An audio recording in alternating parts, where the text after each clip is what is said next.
everyone, Peter Hewitt, la-artistino. Today we're going to start another colour along. This time we'll be using the wonderful book Sommarnatt by Hanna Karlzon. Now you might have the English version of the book, which is called Summer Nights and is printed by Gibbs Smith. I find that the paper in this book reacts pretty much the same as in the original book, and you'll get just as good a result using this book as with the other, so don't worry about which book you've got. The reason I've picked Sommarnatt is because this colour along is going to have a bit of a difference. This book I haven't started colouring in yet, so I'm faced with the same dilemma that many hobby colourists have, and that is you bring your new book home, you're all very excited, or it's arrived in the mail as this one did. You open it up, it's got gorgeous, hang on, I'll put it where we can see it. It's got gorgeous illustrations all the way through it, begging for a bit of colour. Where do you start? How do you pick one? And more importantly, when you pick one, how do you choose the colours? And this is the problem that stumps a lot of hobby colourist artists, is how to go about choosing the colours for what they're going to colour in. You might pick up a colour from your set, and you've got this lovely great big set of Polychromas or Derwent or Prismacolors, and you think, oh, I'll start with a bit of red here or a bit of green there, and you think, okay, what do I do next? Well, I will show you in this tutorial how to plan what you are going to do so that you can relax and enjoy the process of colouring without fighting with yourself constantly trying to choose which colours to go next.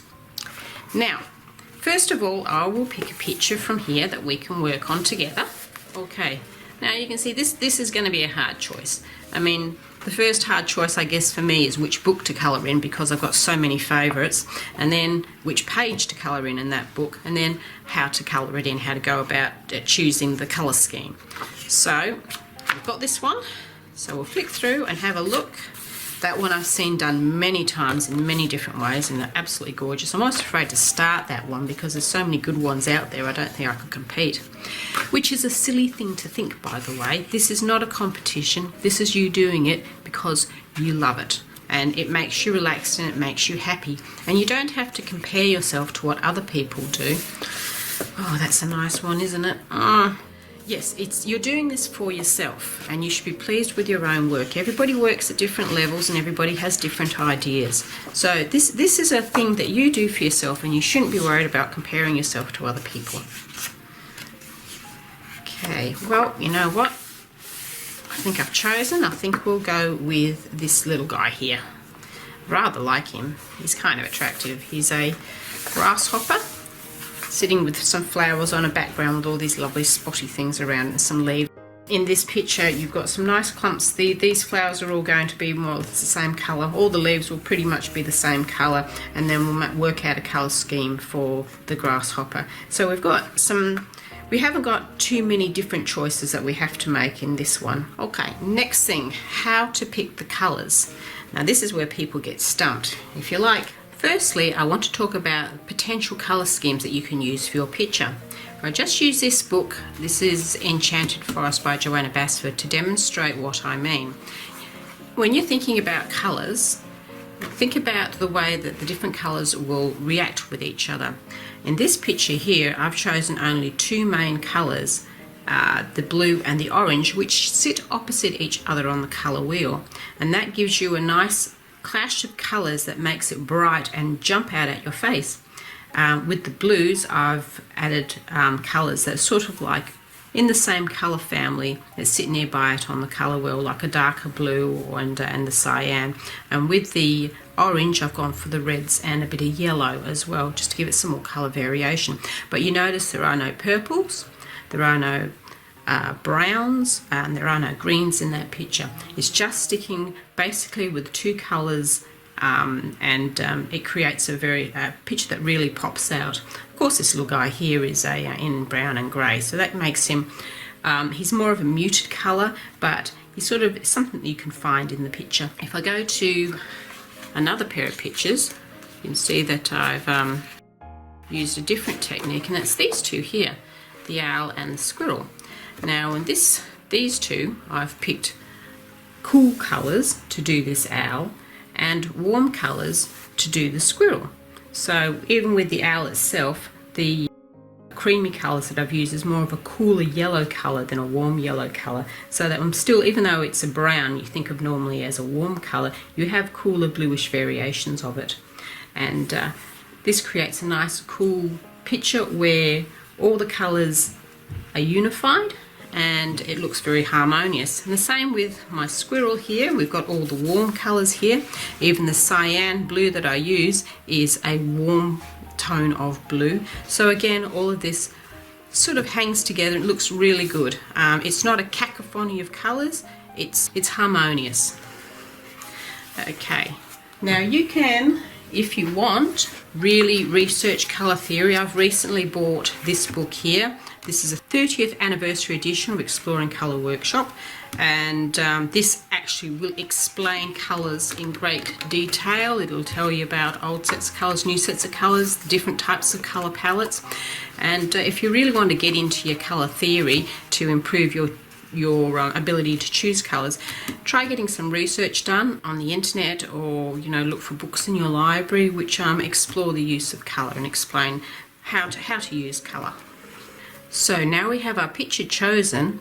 The next problem is, what colour do I use? Now, like most people would have a nice selection of colours, as I do here with my Polychromas, and you're sort of like, okay, then grasshopper will go for green, or leaves will go for green, or maybe making blue or something different, or the brown tones. But you really don't know where you're going. You're sort of picking each colour one at a time without an idea about the overall effect, the overall palette of what you're working with. So what I am suggesting to you is that instead of just picking your colours as you go along, that you actually plan ahead and design a colour palette that will ease your mind, because you know sort of where you're going in terms of the colours, and will make the colouring experience less stressful and the results more pleasing. Now, how to pick colours. We've got this little guy here. My suggestion to you, if you're not au fait with picking your own colours, is to look around you at fabric, at life, at your garden, or pictures in a magazine, and look for a series of colours, a picture that really stands out to you. Think, oh, I really like that. Identify the colours in that picture and select them out of your range of pencils and try using them. Now, I do suggest as well, carry your phone around with you if you've got a smartphone with a camera, and take photos of things that you like the colour scheme of, and save them as a reference for you for future. So when you want to pick colours for something, you can just go through and look at the photos. Now, another thing you can do is Google. Internet is your friend here. I've got my phone and I'll turn her on. Now, what you can do, either on your phone or on your computer, is Google for a colour palette. Now, I've typed in here, I'll just zero in so you can see what I've got going here, is on my phone I've typed in Pinterest colour palette, and the results that it's given me is, oops, I'll go back, is this. And what it is basically is a photograph, and then underneath is 5 or 6 colours, or to the side, 5 or 6 colours that have been selected out of the photograph to give you a predetermined palette. Now, I don't know how it's going to display on your phone or your computer. This is just the way it does, but Pinterest colour palette will generally give you this. And what I suggest then is just look through and find one that you like. Teals are very popular right now, so you'll find a lot of teal colours. You've just got a basic set of yellows and oranges there, which would suit some pictures. Keep in mind what you're actually colouring in here to make sure that the colours that you pick will suit the subject matter. You could, theoretically go for all these very washed out, pale, pastel-y colours if you wanted to, and do something a bit different. Now, when I'm choosing these colours, I'm not suggesting that you can only stick with these colours. What you do is use them as the basis for your main colours, and you can add little bits of other colours in around it, but these will be your main ones. And yeah, so the list is just endless, isn't it? Now, back to looking for something for this guy here. let's see, I spotted something earlier. Hang on, I'll put this there so you can see what I'm actually doing here. As I scroll up, where is it? There was one I thought, see, I can pull one up. That one looks pretty good, I like that. I think where I can use the colours, I could use the green on the grasshopper, these orange and reds could be on the flowers, and the background could be a burgundy, mixture of burgundy and this pale grey mauvey colour here. Go back down, so that's one potential. Got this one's a bit brighter again, maybe you could use the blue as the background, and again the teal coloured grasshopper, and look for different sort of teal colours in that colour group to colour him in, and use these colours for the flowers. Where do we go? Further up. You can be bold and pick colours that are pretty out there, things that you would never think to use. This is a nice set of colours just here as well. Again, I seem to be going for more of a teal colour from a grasshopper. Let's see if I can find a bright green somewhere. But you see what I mean, you can spend quite a lot of time just doing this, picking colours. There's some really, really bright ones that probably wouldn't suit this picture, but there'll be a picture somewhere that it'll suit. Yeah, I'm kind of drawn to this one at present for the colour palette. Something tells me I'd like to add something a little more of a muted purple in there, but we might go for this one.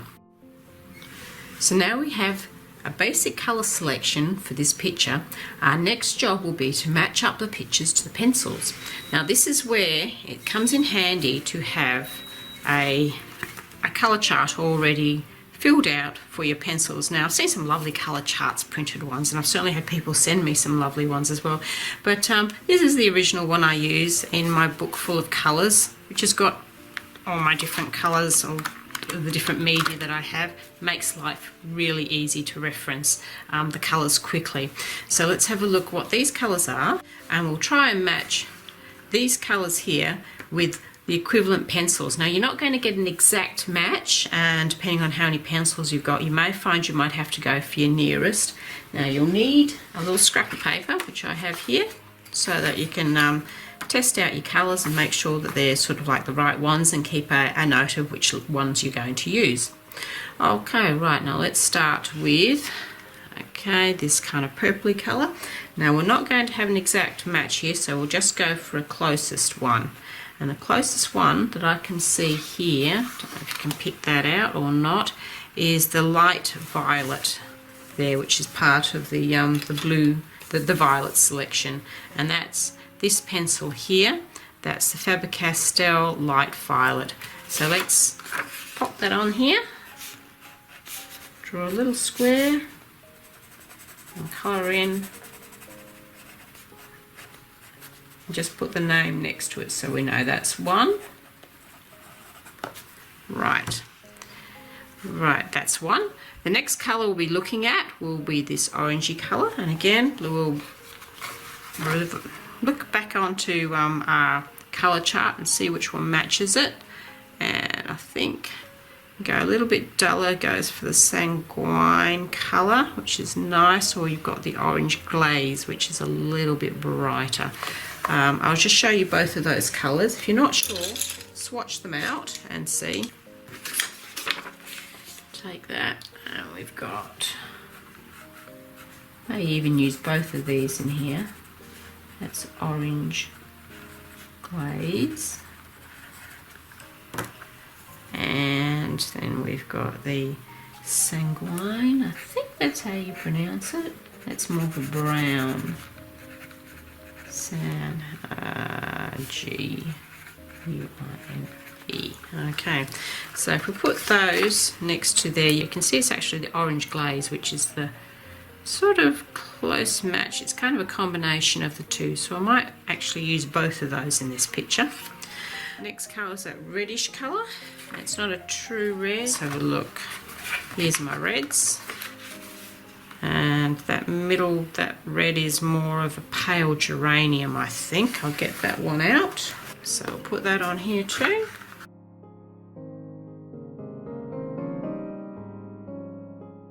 So there's your pale geranium. And we're getting quite a nice palette here.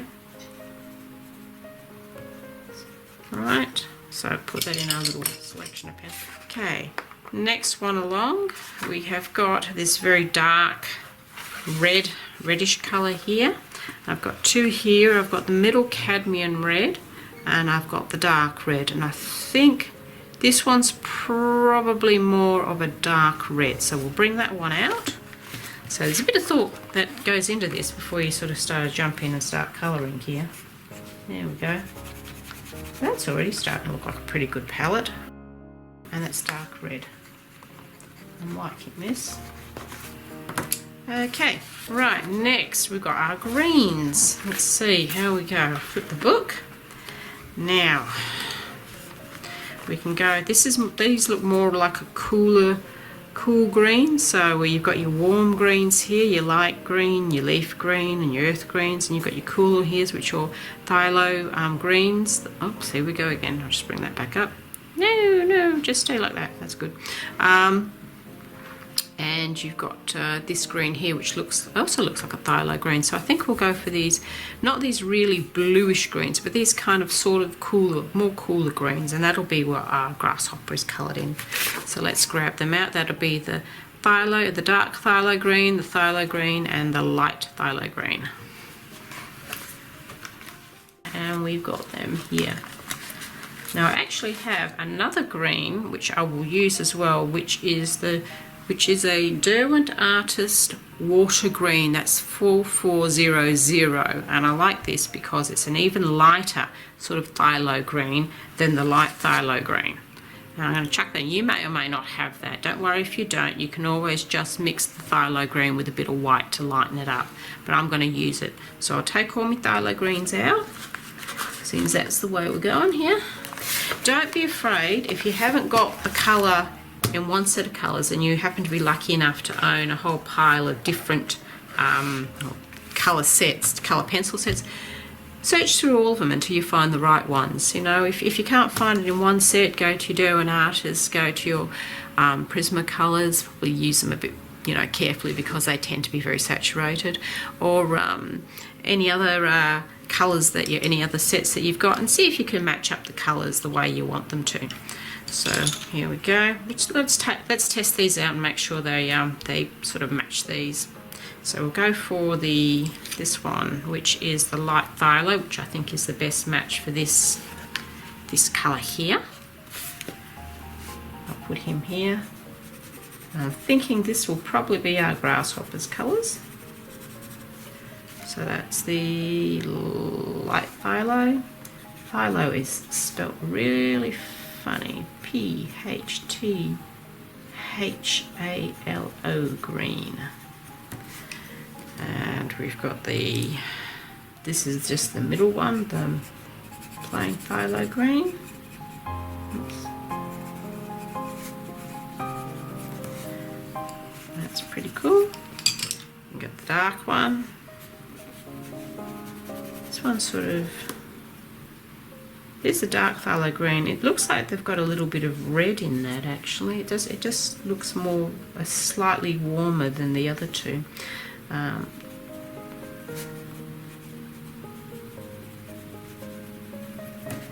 Okay, and finally my Derwent water green, which I keep in this set because I actually like it a lot, and I bought this one, even though I have a full set of Derwents, I bought this one as well to keep with my Polychromas pencils because I really do like it so much, and it often gets used. So rather than just keep reaching for my other set, I can keep a spare one in this set. Water green, geez, that's really hard to see. That is the water green 4400. Okay, there we are. I'll keep a list of them down below so that you can see what I'm using.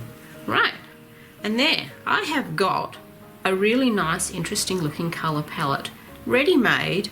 I've pulled all the pencils out. Here they all are. I'm holding them separate so that I know where they are, and I can use this to create all the colours, all the picture on here that I like, in a harmonious colour scheme that I know all the colours are going to work together.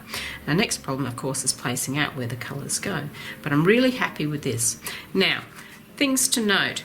Don't just leave it to when you're about to colour to start doing something like this. Feel free to have another book, and I've got one here.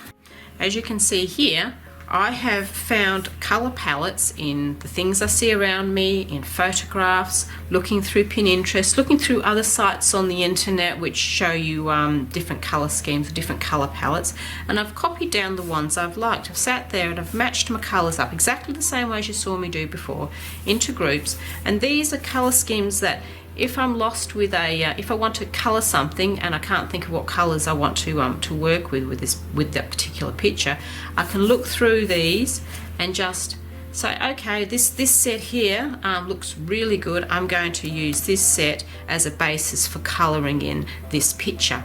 And that doesn't mean I have to stick, you know, religiously just to these colours. I can certainly add into other colours, but what I'm looking at is these colours will be the main colours used in the picture. I don't need this anymore. We've already got the information that we needed from this, so I can just turn this off, click that off.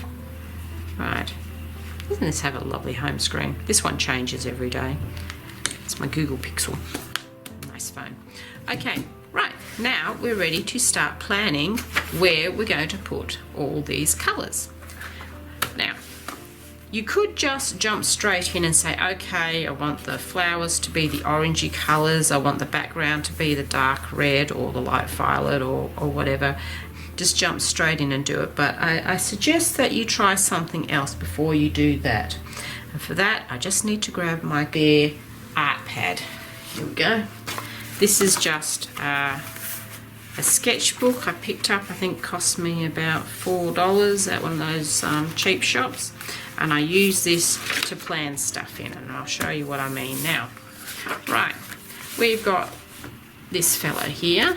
What I want to show you is how to plan a page for where you're going to put your colours.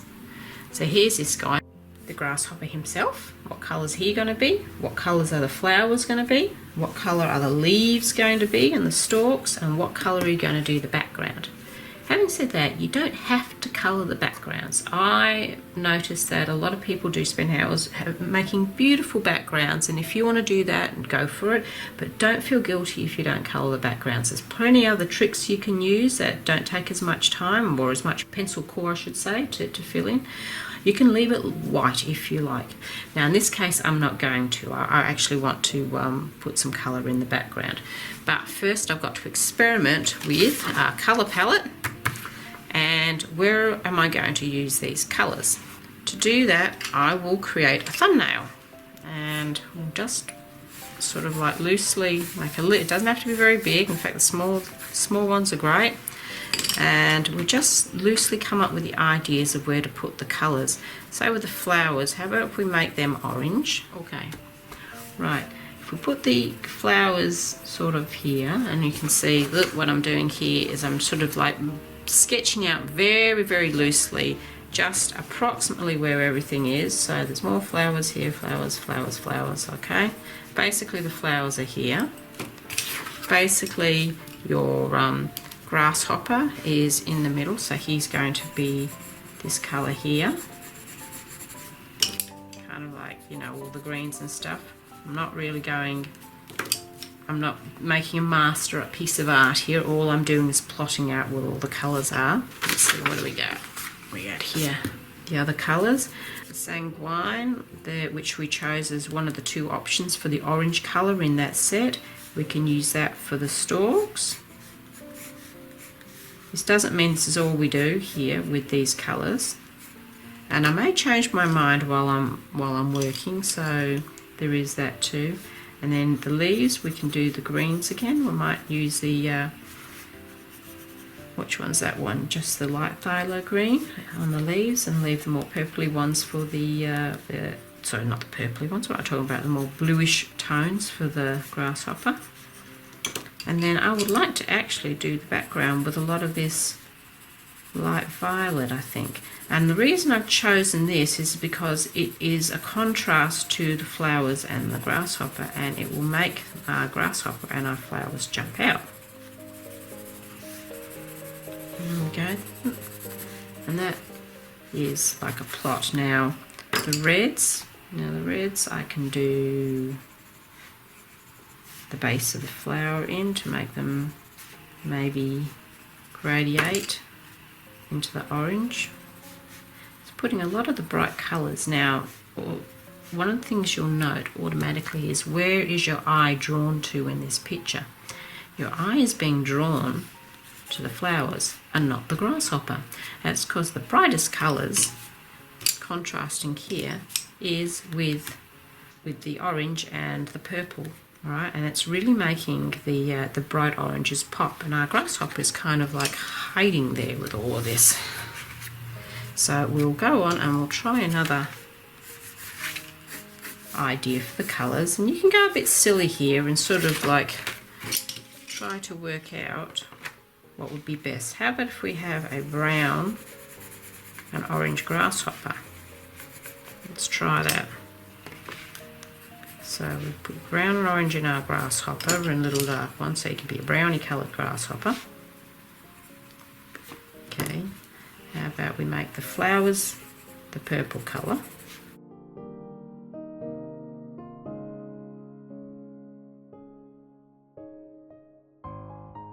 You can see no masterwork of art.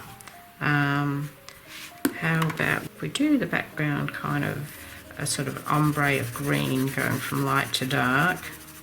I'm just rubbing this on it. What you're doing with this is you're just playing. Each of these little things should only take you a few minutes, and you'll get the idea of where everything you want will go. So we'll make there we go, the stalks of the flowers, and perhaps using the darkest green to do now. Do the leaves around, okay, and right.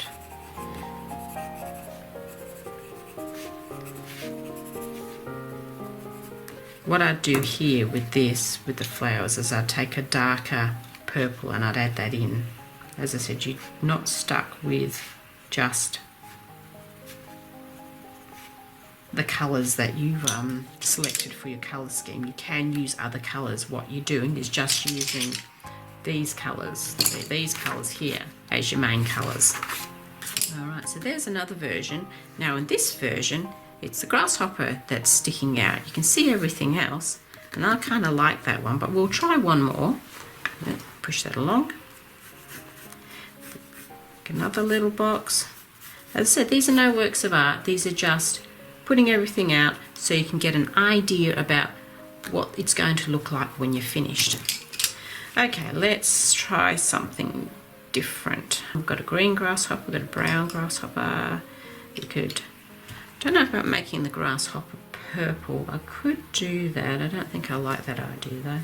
Let's go for a really dark grasshopper here. Oh no, hang on. Sorry, changing my mind. You're allowed to do that. You can sit here and spend, you know, so like 15 minutes just plotting out your colours, and then you've got a base of where to put everything without having to fuss around. Okay, we've got another square here. I'm going to do the background this time. It's going to be the burgundy. So, and I want the grasshopper to stand out. So what would stand out good from the burgundy? Well, let's go with the greens again. Let's make him a green grasshopper.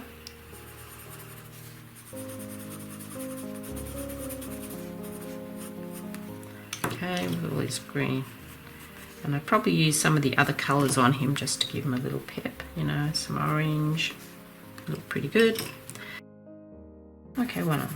Let's go for purple flowers again. This will take a while, this process. Don't be in a hurry. It's very, very rough. You can see I'm not really paying much attention to it. I'll make the brown stalks again. I'm not creating a work of art here. I just want to see how we go with how everything sits.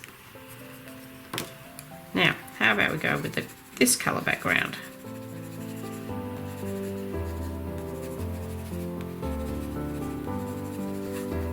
Right, that's not bad. Now we've got the grasshopper is standing out. I'm stuck on having a green grasshopper, so I think, and then of course we've got the leaves and everything around.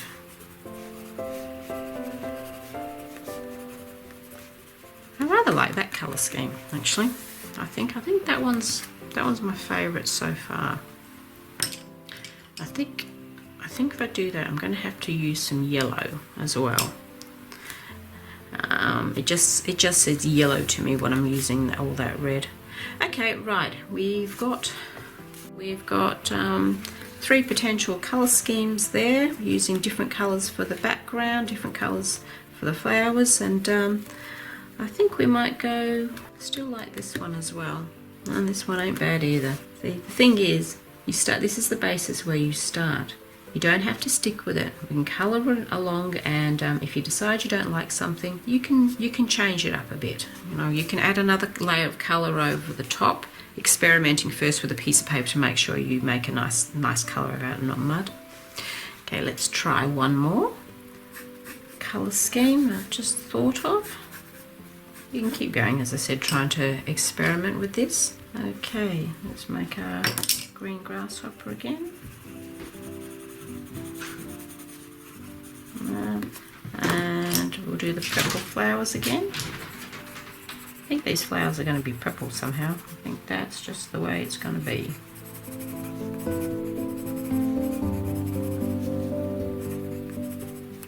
And we'll do the stalks. Now I'm thinking this time we might do the background actually in the orange colour.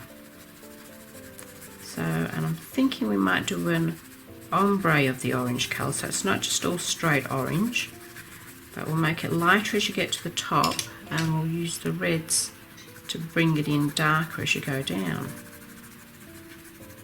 Like that. This one isn't bad either. And we'll just do the legs on this guy, and we'll add in all those leaves. That's not a bad combination either. As I said, we might take a darker colour and put. Now, with the orange, in this one, using the orange as the back, the grasshopper actually stands up. Now I can use this idea of an orange as a sort of like a dawn or a sunset sort of look to the sky, and this is this fellow sort of like with his bright colours there. I like this, all the colours are standing out nicely in this one. I think out of all of them, let me have a think and I will choose a final selection. So now we have our basic colour palette selected, all the pencils selected out of the set, and some ideas about how we're going to use the pencils on this illustration. Join me next time when we select one of these pictures and we start colouring. In the meantime, how about you have a go at selecting a picture out of your books, choosing a colour scheme and roughing out some little thumbnails on ideas on how to use those colours in the picture. Until next time, I hope you have fun with any colouring adventure you're currently on, and until then, happy colouring!